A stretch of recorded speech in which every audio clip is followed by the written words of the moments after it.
يزيدك إيمانا على الإيمان.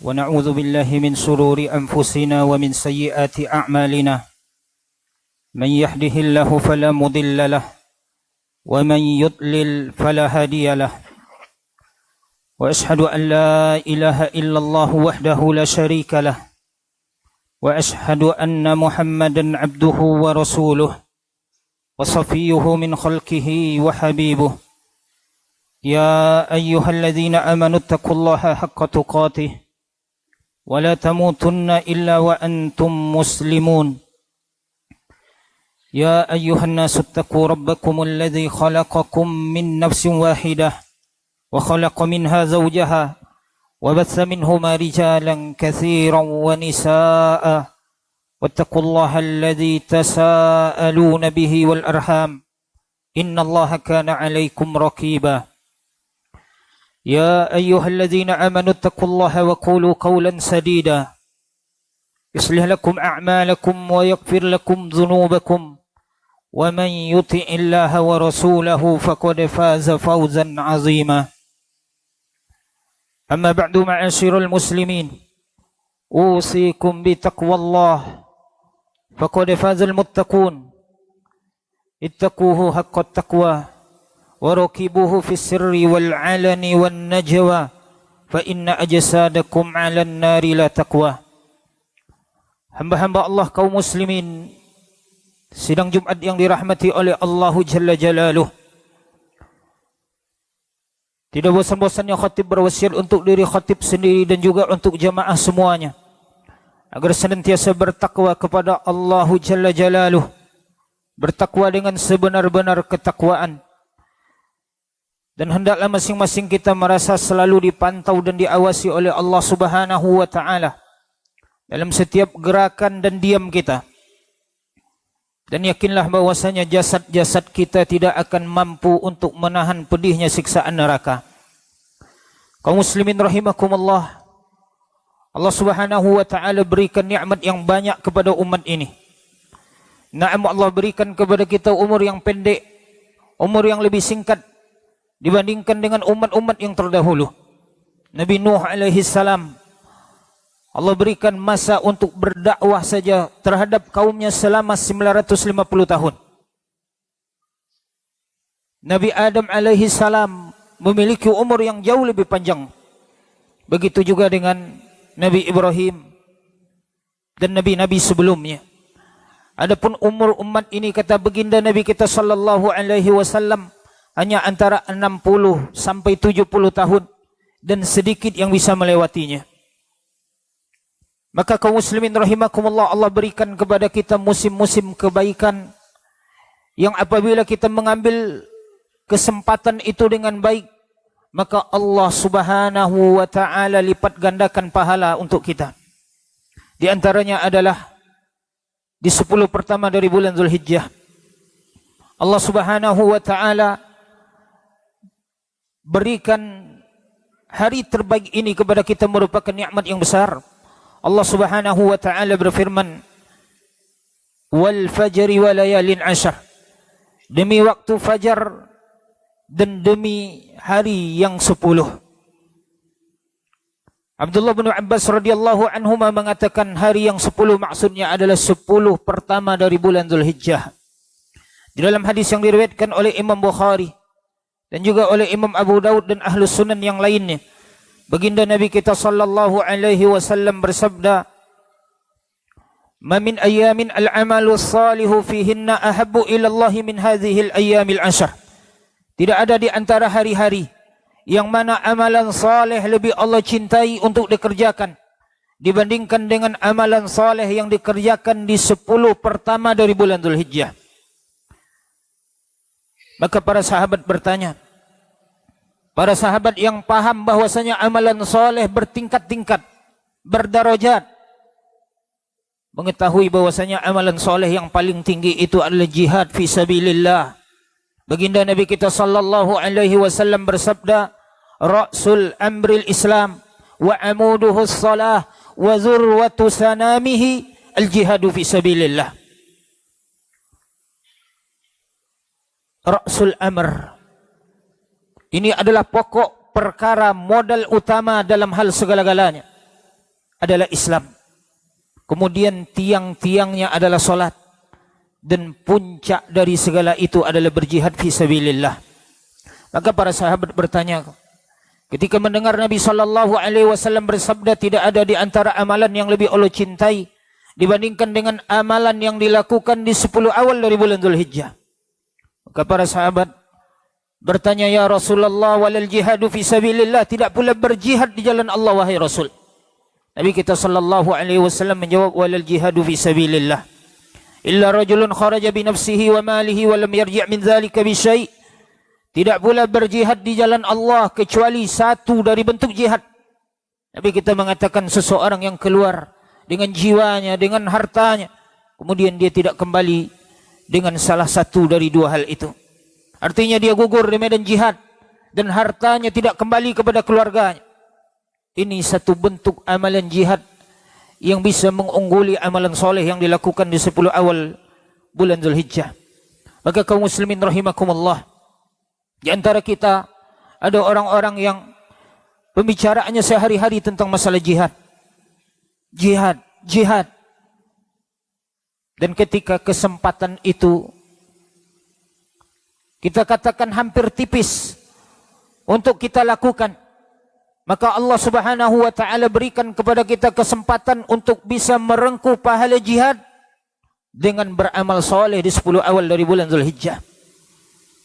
Namun ada sebagian orang yang pembicaraannya adalah tentang hal-hal yang dia lari dari kenyataan. Dan dia sepelekan amalan yang lain. Dia berbicara tentang amalan yang tidak ada kesempatan untuk melakukannya. Dan hal ini Allah Subhanahu wa taala ceritakan dalam Al-Qur'an, alam tara ilal ladzina qila lahum kuffu aydiyakum wa aqimus shalah wa atuz zakah.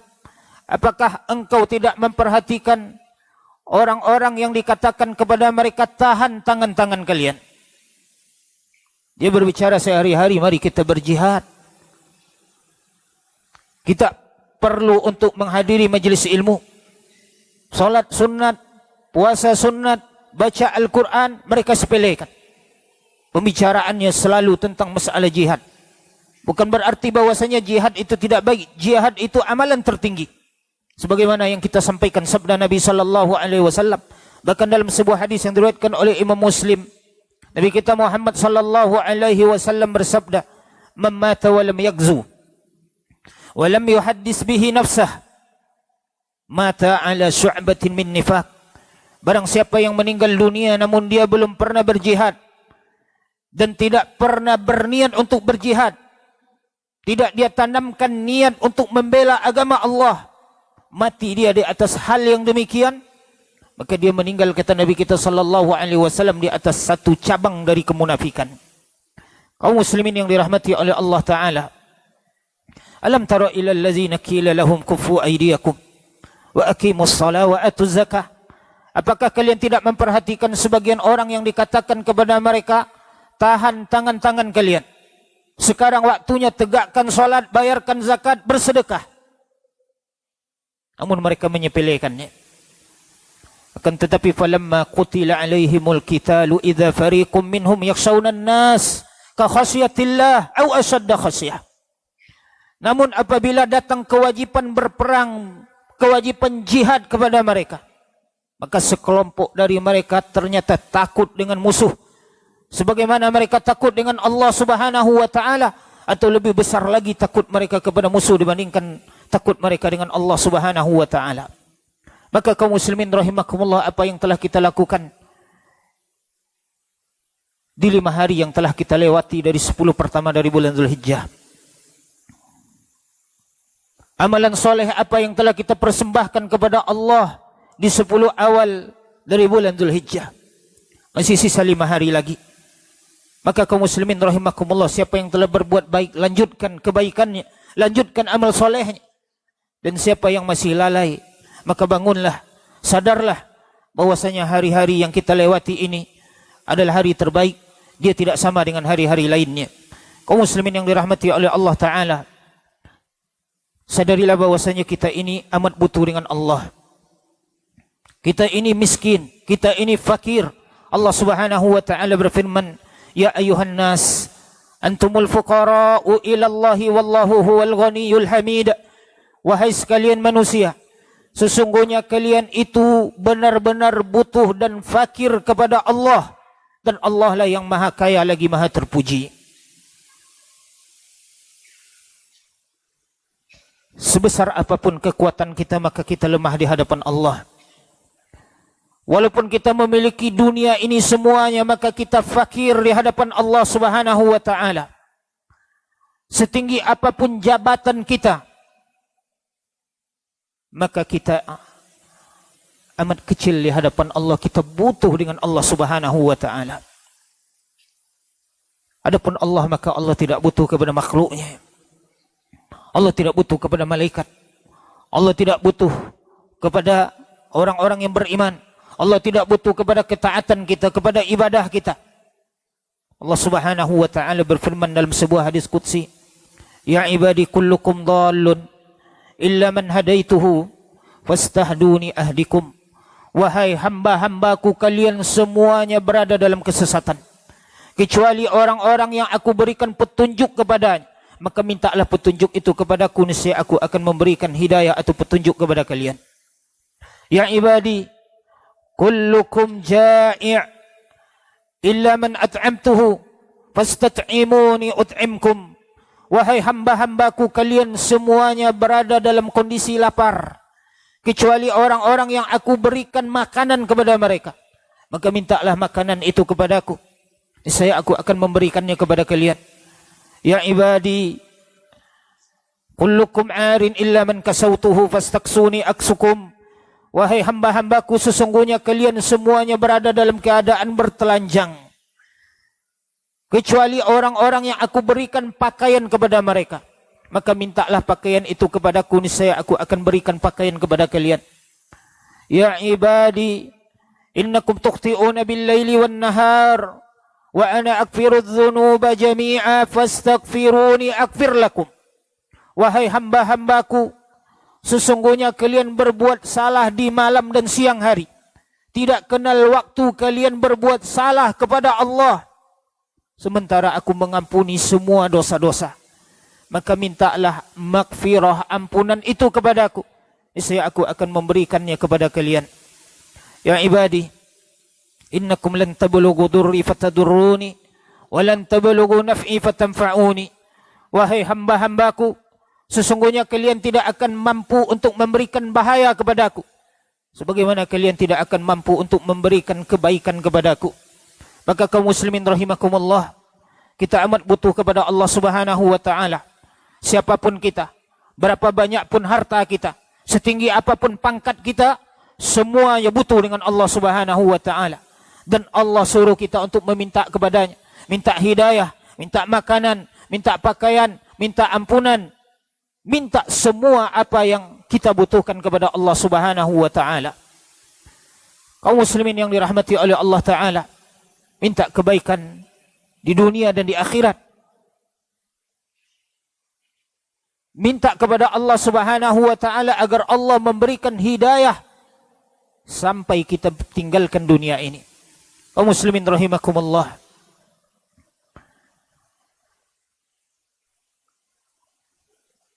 di antara hari terbaik yang ada dalam 10 pertama bulan Dzulhijjah adalah Yaumul Arafah. Hari Arafah, yaitu tanggal 9 Dzulhijjah. Dan tahukah kita apa hari Arafah tersebut? Hari Arafah, kata Nabi kita sallallahu alaihi wasallam, ma min yaumin akthara min an yu'tika Allahu fihi 'abdan minan nari min yaumi Arafah. Tidak ada di antara hari yang mana Allah Subhanahu wa Ta'ala lebih banyak memerdekakan hambanya dari api neraka dibandingkan dengan hari Arafah. Tidak ada hari-hari yang mana Allah Subhanahu wa Ta'ala lebih banyak memberikan cap stempel bebas dari api neraka terhadap hambanya dibandingkan hari Arafah. Wa innahu la yadnu wa yubahi bihil malaikah, dan sesungguhnya Allah mendekat kepada hamba-hambanya di hari Arafah, dan Allah membanggakan hambanya yang ada di Arafah kepada para malaikat. Dan Allah bertanya kepada para malaikat, ma arada haula, apa yang diinginkan mereka ini? Kenapa mereka datang ke sini? Berpanas-panas di padang Arafah, berpakaian laki-lakinya hanya 2 lembar saja, 2 helai saja. Mereka tinggalkan kampung halaman mereka. Mereka tinggalkan tanah kelahiran mereka. Mereka tinggalkan anak, istri dan keluarga tercinta. Allah tanyakan kepada para malaikat, dan Allah tahu apa yang diinginkan oleh jemaah haji di Arafah sana. Ma arada haula, kata Allah, apa yang mereka inginkan di sini? Yang mereka inginkan adalah ampunan dan rahmat dari Allah Subhanahu wa taala. Maka Allah kucurkan kepada mereka ampunan dan rahmat. Dan kaum muslimin rahimakumullah, ampunan dan rahmat Allah Subhanahu wa taala tidak hanya khusus bagi orang-orang yang wukuf di Arafah. Namun Al-Imam Ibn Rajab Al-Hambali mengatakan, Yaumu Arafah huwa yaumul adki minan nar. Hari Arafah adalah hari dibebaskannya hamba-hamba dari api neraka. Fayu'tiqullahu fihi 'abdahu minan nar man waqafa bi Arafah wa man lam yakif biha. Hari Arafah Allah Subhanahu wa taala merdekakan hamba-hambanya dari api neraka, siapa yang wukuf di sana dan siapa yang tidak wukuf. Min ahlil amsar, minal muslimin. Semua kaum muslimin dimanapun dia berada di penjuru bumi ini, maka Allah berikan ampunan kepadanya bagi yang minta ampun kepada Allah Subhanahu wa taala. Fasara al-yawmul ladzi yalihi idan li jami'il muslimin listirakihim fil idki wal maghfirati yaum Arafah. Maka jadilah hari setelah hari Arafah itu hari Id, hari raya bagi semua kaum muslimin di seluruh dunia. Karena mereka pun bersekutu untuk hari Arafah dalam masalah pengampunan dan pembebasan dari api neraka. Sebagaimana hari Id, dia datang setelah hari Arafah, baik bagi penduduk yang ada di Mekah yang berhaji, ataupun kita yang tidak berhaji, setelah hari Arafah adalah hari Id. Nah begitu juga kata Al-Imam Ibn Rajab Al-Hambali, begitu juga bahwasanya ampunan di hari Arafah itu tidak khusus bagi mereka yang wukuf di Arafah, namun bagi semua kaum muslimin yang ada di penjuru bumi. Dan disyariatkan bagi kita untuk berpuasa di hari Arafah. Nabi kita sallallahu alaihi wasallam bersabda bahwasanya siapa yang berpuasa di hari Arafah akan menggugurkan dosanya 2 tahun. Itu 1 tahun yang akan datang dan 1 tahun yang telah lalu. Maka kaum muslimin rahimakumullah, manfaatkan kesempatan ini dengan baik. Manfaatkan kesempatan ini dengan baik. Carilah penggugur dosa kita. Karena kita butuh 1 dosa kita saja untuk digugurkan oleh Allah, kita amat membutuhkannya. Apalagi kalau dosa kita digugurkan selama 2 tahun. Dosa 1 tahun yang akan datang dan dosa 1 tahun yang telah berlalu. Barakallahu li wa lakum fil Qur'anil azim. Wa nafa'ani wa iyyakum bima fihi minal ayati wa dzikril hakim. أقول ما تسمعون وأستغفر الله لي ولكم ولسائر المسلمين والمسلمات واستغفروه إنه هو الغفور الرحيم.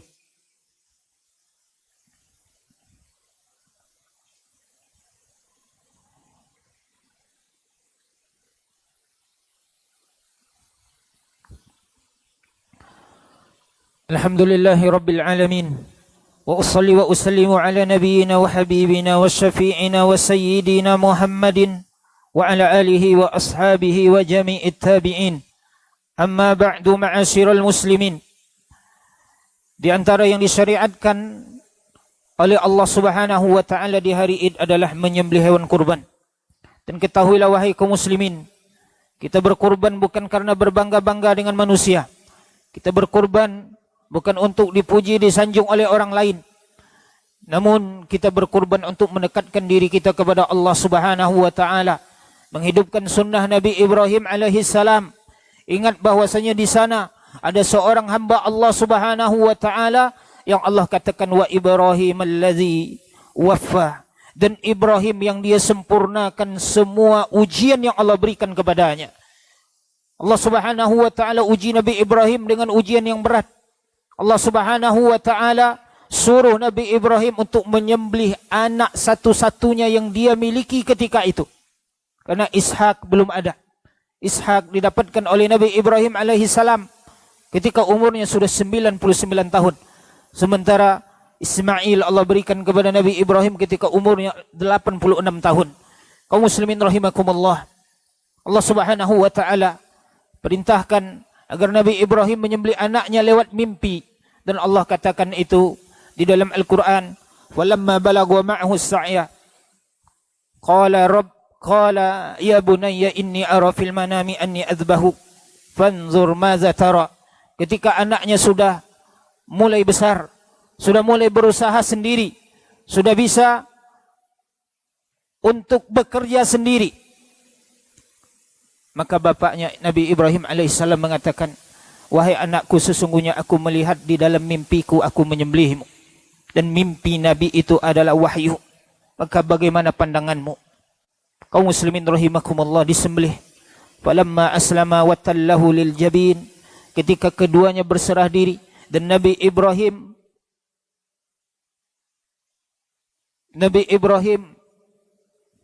dia siap untuk menyembelih anaknya Ismail alaihi salam, dia baringkan di pelipisnya.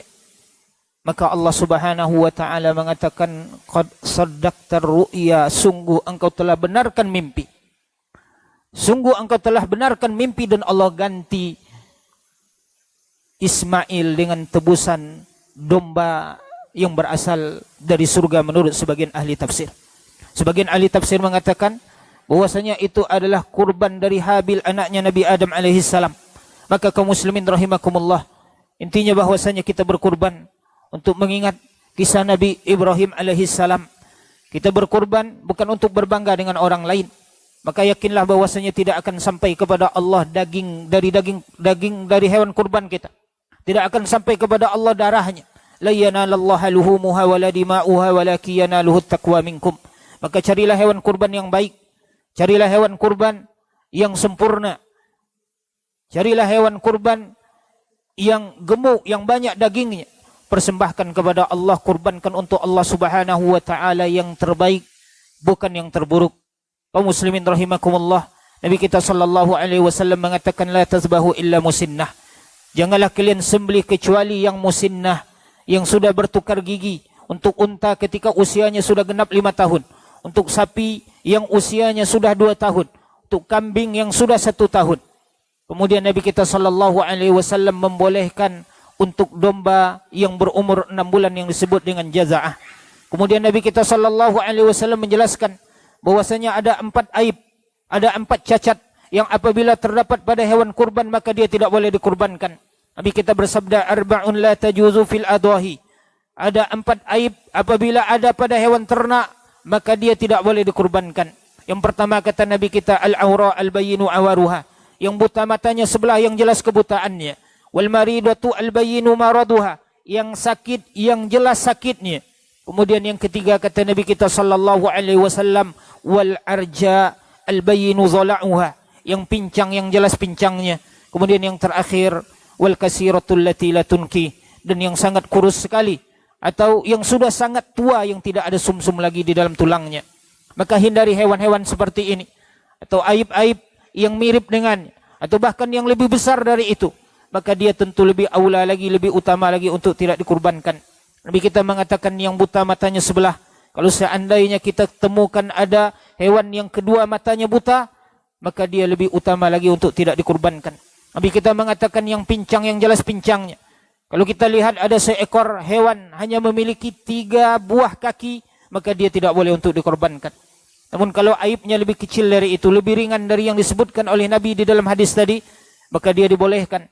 Akan tetapi yang sempurna, tentu yang paling bagus, yang banyak dagingnya, yang sempurna anggota tubuhnya, yang bagus untuk dilihat karena Nabi kita sallallahu alaihi wasallam berkurban dengan domba yang baik. Anas bin Malik radhiyallahu anhu mengatakan, kana Nabi sallallahu alaihi wasallam yudhhi bikabshaini akranaini amlahain. Nabi sallallahu alaihi wasallam berkurban dengan 2 ekor domba jantan yang bertanduk yang warnanya putih kehitam-hitaman. Ibunda Aisyah mengatakan, ya'kulu fis sawad wa yanzuru fis sawad wa yamshi fis sawad. Yang mana bulu hitamnya itu ada di sekitar mulutnya, dia makan dengan bulu yang berwarna hitam. Dia melihat dengan bulu yang berwarna hitam. Dia berjalan dengan kaki yang berwarna hitam. Di 7 titik tadi, itu 4 di kakinya warnanya hitam. Kemudian di matanya, kedua-duanya ada bulu berwarna hitam. Dan di sekitar mulutnya bulu berwarna hitam. Selain dari 7 titik itu, warna domba Nabi kita sallallahu alaihi wasallam adalah putih. Kemudian dia bertanduk, dia gemuk. Itu adalah kambing yang bagus, yang enak untuk dilihat. Maka kaum muslimin rahimakumullah, dari hadis ini para ulama mengatakan disunnahkan, dianjurkan seorang yang berkurban dengan hewan yang enak untuk dipandang, yang bagus untuk dilihat. Innallaha wa malaikatahu yusalluna 'alan nabi ya ayyuhalladzina amanu sallu 'alaihi wa sallimu taslima. Allahumma salli 'ala Muhammad wa 'ala ali Muhammad kama sallaita 'ala Ibrahim wa 'ala ali Ibrahim. Allahumma barik 'ala Muhammad wa 'ala ali Muhammad kama barakta 'ala Ibrahim wa 'ala ali Ibrahim innaka Hamidum Majid. Allahumma arda 'anil khulafa'ir rasyidin al-mahdiyyin Abi Bakr wa Umar wa Uthman wa Ali wa 'anna ma'ahum bi'afwika wa judika wa rahmatika ya arhamar rahimin. Allahumma a'izzal Islam wal muslimin. Allahumma a'izzal Islam wal muslimin. Allahumma a'izzal Islam wal muslimin wa adhil asy-syirka wal musyrikin wa dammir a'da'aka a'da'ad din. Allahumma inna nas'aluka ridhaka wal jannah wa na'udzubika min sakhatika wan nar. Allahumma inna nas'aluka al-huda wat tuqa wal afafa wal ghina. Allahumma inna nas'aluka al-huda wat tuqa wal afafa wal ghina. Allahumma ati nufusana taqwaha wa zakkiha anta khairu man zakkaha anta waliyuha wa maulaha. Allahumma ighfir lil muslimina wal muslimat wal mu'minina wal mu'minat al ahya'i minhum wal amwat innaka sami' qarib mujibu da'wat ya qadiyal hajat. Rabbana atina fid dunya hasanah wa fil akhirati hasanah wa qina adzaban nar. Wa sallallahu ala nabiyyina Muhammadin wa ala alihi wa sahbihi wa sallam. Subhana rabbika rabbil izzati amma yasifun wa salamun alal mursalin walhamdulillahi rabbil alamin wa aqimus shalah.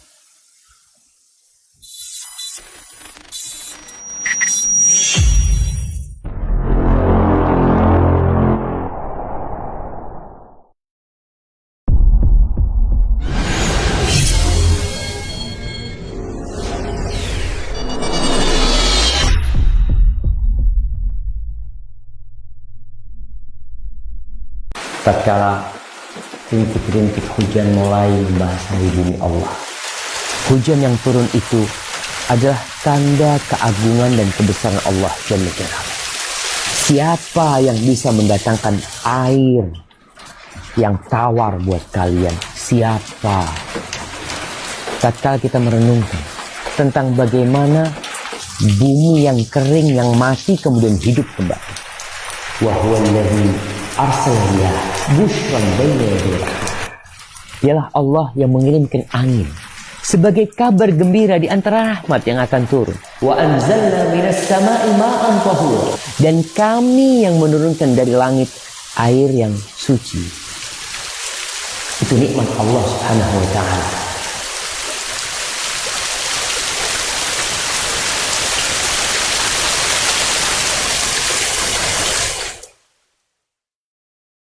Pernahkah Anda bertanya, kapan sedekah memiliki nilai yang paling utama?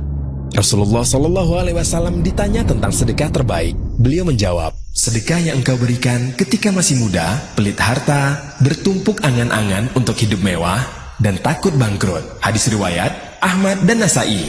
Hadis ini menggambarkan sulitnya bersedekah saat kita sibuk mengejar cita-cita. Namun, justru disitulah letak keutamaannya. Meskipun tidak ada dalil khusus, ulama menganjurkan memperbanyak sedekah di hari Jumat. Kenapa? Karena Jumat adalah hari yang mulia. Menurut Ibnul Qayyim, sedekah di hari Jumat seperti sedekah di bulan Ramadan penuh keberkahan. Syekhul Islam Ibnu Taimiyah sering bersedekah sebelum Jumatan, baik berupa roti atau kebutuhan lain. Mari manfaatkan hari Jumat sebagai waktu untuk memperbanyak amal dan sedekah. Karena setiap kebaikan kecil yang kita lakukan, insya Allah memiliki balasan yang besar. Allahu a'lam. Lalu Allah mengatakan, innal ladzina amanu wa amilus salihat kanat lahum jannatul firdausi nuzula. Sesungguhnya orang-orang yang beriman bukan hanya beriman, mereka beramal soleh, maka bagi mereka surga-surga, taman-taman indah, Firdaus. Mereka akan tinggal di sana. Apakah mereka berpikir meraih surga Allah itu bisa dengan kesantaian ria? La. Perlu capek meraih sesuatu yang besar, perlu pengorbanan. Di surga bukan hanya 2 tahun, di surga bukan hanya 10 tahun, bukan hanya 20 tahun. Khalidina fiha la yabghuna anha hiwala. Surga yang kekal selama-lamanya di sana. Maka Allah janjikan kepada orang-orang yang berjuang, beriman kepada Allah, beriman kepada hari akhir, dan amal soleh. Dan dia tahu amal soleh membutuhkan perjuangan dia, maka Allah sediakan buat dia surga yang kekal selama-lamanya di sana. Mereka tidak akan pernah ingin pindah dari tempat itu. 3 keutamaan membangun masjid. Pertama, berpartisipasi dalam membangun masjid. Meskipun kecil, maka Allah Subhanahu wa taala akan bangunkan untuknya rumah di surga. Rasulullah Shallallahu alaihi wasallam bersabda, "Man bana masjidan lillahi kamafhasi qatatin aw asghara banallahu lahu baitan fil jannah." Siapa yang membangun masjid karena Allah Subhanahu wa taala, walaupun hanya selubang tempat burung bertelur atau lebih kecil dari itu, maka Allah Subhanahu wa taala akan bangunkan untuknya rumah di surga. Hadis riwayat Ibnu Majah. Yang kedua, orang yang membangun masjid, maka akan dibangunkan untuknya bangunan yang semisal di surga. Rasulullah Shallallahu alaihi wasallam bersabda, "Man bana masjidan lillahi, banallahu lahu fil jannati mithlahu." Siapa yang membangun masjid ikhlas karena Allah Subhanahu wa taala, maka Allah Subhanahu wa taala akan membangun untuknya yang semisal itu di surga. Hadis riwayat Al-Bukhari dan Muslim. Yang ketiga, dibangunkan rumah di surga. Rasulullah Shallallahu alaihi wasallam bersabda, barang siapa yang membangun masjid yang digunakan untuk berzikir atau beribadah kepada Allah Subhanahu wa taala, maka Allah Subhanahu wa taala akan membangunkan untuknya sebuah rumah di surga. Hadis riwayat An-Nasa'i. Demikianlah 3 keutamaan membangun masjid. Semoga Allah Subhanahu wa taala memberikan kita taufik untuk dapat mengamalkannya.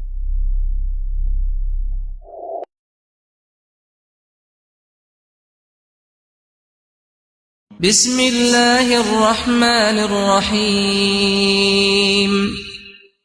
اقترب للناس حسابهم وهم في غفلة معرضون ما يأتيهم من ذكر من ربهم محدث إلا استمعوه وهم